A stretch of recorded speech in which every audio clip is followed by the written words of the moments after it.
গত 25/4/2023 ইং তারিখে রাত্রি অনুমান 2টা নাগাদ আসামি পাঞ্চু রাও রায়মণি মুন্ডাকে ভালোবাসত।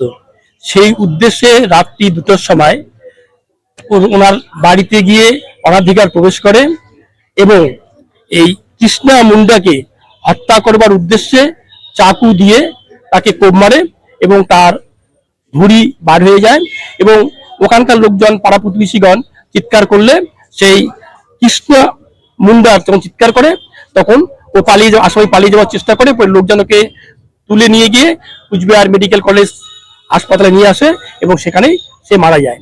এই মোকদ্দমা হচ্ছে পাঞ্চু উরাওকে পুলিশ সেদিনেই গ্রেপ্তার করে এবং পাঞ্চু উরাওয়ের বিরুদ্ধে ভারতীয় দণ্ডবিধি আইনের 448, খুন করবার উদ্দেশ্যে 307 এবং হত্যা করার জন্য 302 ধারা মোতাবেক মামলা রুজু করে। এই ঘটনার তদন্তকারী অফিসার ছিলেন প্রসেনজিৎ বড়ুয়া। তিনি এই মোকদ্দমাটি তদন্ত করার পরে আদালতে ভারতীয় দণ্ডবিধি আইনের 448, 307, 302 ধারায় অভিযোগ গঠন করা হয় এবং আসামিকে নির্দোষী বলে ন্যায় বিচারের সম্মুখীন হন। এই মোকদ্দমাটি কুচবিহারের জেলা দায়রা জজ আদালতে বিচারাধীন অবস্থায় ছিল।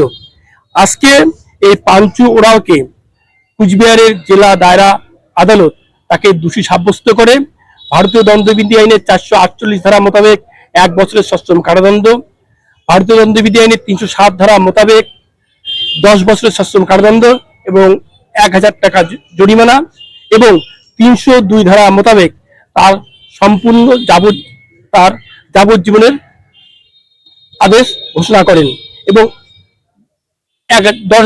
1 বছরের সশ্রম কারাদণ্ড না দিতে পারলে 10,000 টাকা জরিমানা করেন।